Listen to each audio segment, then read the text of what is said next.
Hello everyone, welcome back to the my channel. आज हम बात करेंगे कुछ फॉर्मूलों की। तो जैसे ही आपको दिख रहा है कि हम आज बात करेंगे चतुर्भुज से रिलेटेड कुछ फॉर्मूलों की, जिन्हें इंग्लिश में क्या कहेंगे हम, क्वाड्रिलेटरल। अब यहाँ पर बात करते हैं चतुर्भुज होते क्या हैं। तो जो जिनकी भी चार साइड्स यानी फोर साइड्स होती हैं, फोर एंगल बनेंगे, वो क्या कहलाएगा, क्वाड्रिलेटरल कहलाएगा। तो अब बात करते हैं सबसे पहले कि क्वाड्रिलेटरल में पेरीमीटर कैसे निकालते। तो पेरीमीटर निकालना, परिमाप निकालना बहुत इजी होता है सभी क्वाड्रिलेटर में। तो कैसे होता है कि जितनी भी साइड होती हैं, चाहे साइड सेम हो या फिर डिफरेंट हो, जैसे कि हमने मान लिया जो स्क्वायर होता है हमारा, स्क्वायर सेम साइड्स का होता है, यानी सारी साइड्स इक्वल होती है। लेकिन जो हमारा रोम्बस होता है, वो पैरेललोग्राम होता है, या फिर जो रेक्टेंगल होता है, इन सब की साइड्स अलग होती हैं। तब भी हम सारी जितनी चार साइड्स होती हैं, फोर साइड्स को हम प्लस करेंगे तो क्या निकल कर आ जाएगा, उसका पेरीमीटर निकल कर आ जाएगा। तो क्वाड्रिलेटर किसी भी शेप का हो, पेरीमीटर इजी होता है सारी साइड्स को प्लस करके निकालना। तो चलिए बात करते हैं, सबसे पहले नॉर्मल चतुर्भुज की बात करते हैं। ये तो बता दिया आपको कि जिसकी चार साइड्स होंगी वो क्या कहलाएगा, आपका चतुर्भुज या फिर क्वाड्रिलेटरल कहलाएगा। अब इसका परिमाप तो आपको बता ही दिया है, ऑल यानी फोर साइड का सम। ठीक है, यानी सम ऑफ फोर साइड्स, जो भी फोर साइड्स हो गिवन होंगी आपको। ठीक, अब इसके बाद बात करते हैं अंतः कोणों का योग, यानी कोई भी क्वाड्रिलेटर बना लें। आप कैसे बनाएंगे, जैसे हमने मान लिया ये ट्राइंगल, ये जो है क्वाड्रिलेटर है। अब ये शायद थोड़ा थोड़ा स्क्वायर के जैसा दिख रहा होगा, बट कोई नहीं। यहाँ पर इनकी जो अंतः कोणों की बात की है, इंटरनल एंगल, ठीक है, ये जो एंगल बनेंगे इन सब का जब हम सम करेंगे तो वो कितने के इक्वल होगा, 360 के इक्वल होगा। ठीक,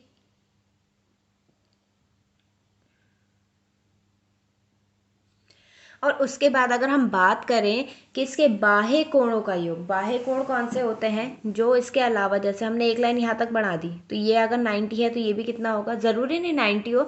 अगर ये बढ़ेगा, ये वाला लाइन इतना गया, तो ये वाला एंगल अपने आप घट जाएगा। तो इन्हें बाह्य कोण कहते हैं इसके अकॉर्डिंग। तो इन बाह्य कोणों का योग भी कितना होता है हमारा, 360 होता है। ठीक है, आई होप आपको समझ में आया होगा। चलिए आगे देखते हैं। फिर दे रखा है वर्ग। वर्ग में क्या होता है, वर्ग तो पता ही है, स्क्वायर जिसकी चारों साइड्स कैसी होती हैं, इक्वल होती हैं। ठीक, उसे हम स्क्वायर कहते हैं। इसका डायगोनल कैसे निकालते हैं, विकर्ण कैसे निकालते हैं। तो विकर्ण होता है इसकी, ये एक साइड से दूसरी साइड मिलाने वाली जो सबसे लंबी लेंथ होती है, उसे हम विकर्ण कहते हैं। इसे निकालते कैसे, अगर यहाँ पर हम देखेंगे तो एक ट्राइंगल बन गया, कौन सा, राइट एंगल बन गया है यहाँ पर। अब इस पे हमेशा पाइथागोरस लगती है, तो अगर हम इसको ए मान लें, क्योंकि सारी साइड्स इक्वल होंगी, स्क्वायर है तो इसका विकर्ण जो निकल कर आएगा पाइथागोरस के अकॉर्डिंग, ये हो जाएगा ए अंडर रूट में 2। ए यानी भुजा, तो इसे हम लिख सकते हैं, अगर कभी भी डायरेक्ट आपको साइड दे रखी है तो आप विकर्ण कैसे निकालेंगे, तो ये हो जाएगा साइड इनटू अंडर रूट में 2। ये साइड निकाल, वो डायगोनल निकालने का फॉर्मूला हो गया। उसके बाद बात करते हैं पेरीमीटर। तो पेरीमीटर मैंने आपको बता दिया है, जो भी साइड्स गिवन होगी उन सबको हम प्लस कर देंगे, क्योंकि यहाँ पे सारी साइड्स इक्वल हैं, इसीलिए हम इसे लिख सकते हैं 4 इंटू साइड।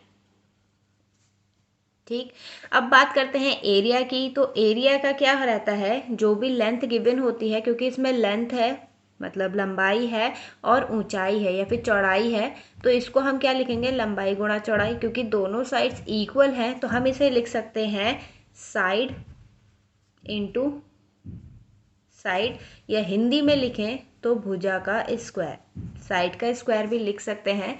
तो इसलिए दोनों में बता रहे हैं ताकि आप लोगों को कोई दिक्कत ना आए। अब बात करते हैं रेक्टेंगल यानी आयत की। तो आयत कैसा होता है, अगर हम इसकी डेफिनेशन की बात करेंगे तो डेफिनेशन होगी इसकी, जिसकी आमने सामने की भुजाएं, आसन्न भुजाएं जो होती हैं वो इक्वल हो, ये आयत हो गया। ठीक, इनके सब बीच में जो ये लाइनें हैं ये पैरेलल होती हैं एक दूसरे के, यानी एक दूसरे के समांतर होती हैं, बीच का गैप इक्वल रहता है। और आमने के सामने की जो साइड्स होती हैं वो कैसी होती है, इक्वल होती है। अब इसका विकर्ण कैसे निकालेंगे, मान लिया ये लेंथ कितनी हो गई हमारी l, ये कितनी हो गई ब्रेथ इसकी b, इसका विकर्ण यानी ये वाली साइड निकालनी है हमें। तो कैसे निकालेंगे, पाइथागोरस लगाएंगे, यानी इसका स्क्वायर प्लस इसका स्क्वायर। पाइथागोरस ऐसे निकलती है अगर आपने पढ़ रखी है तो हम इसका विकर्ण निकाल सकते हैं रूट में लंबाई का स्क्वायर प्लस चौड़ाई का स्क्वायर, यही होगा length square plus breadth square. अब इसके एरिया की बात करते हैं, तो एरिया मैं ऊपर भी बता चुकी हूँ आपको वर्ग वाले में, तो इसका एरिया हो जाएगा लंबाई गुणा चौड़ाई, इंग्लिश में वही होगा लेंथ इंटू ब्रेथ, यानी L इंटू बी।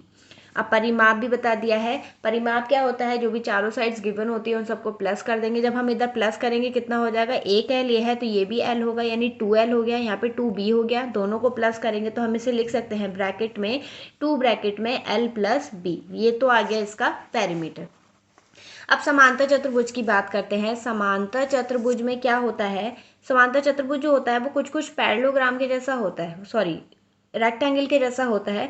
बस इसमें दिक्कत ये होती है कि रेक्टेंगल की पहचान हम करते हैं, इसमें 90 डिग्री का एंगल बनता है, ठीक है। इससे भी हम पैरेललोग्राम कह सकते हैं, ये भी सही होगा, लेकिन इसमें समांतर चतुर्भुज की बात स्पेशली कह रखी है, तो इसका शेप कुछ कुछ होता है ऐसी है, बस ये हल्का सा टेढ़ा होता है, ठीक।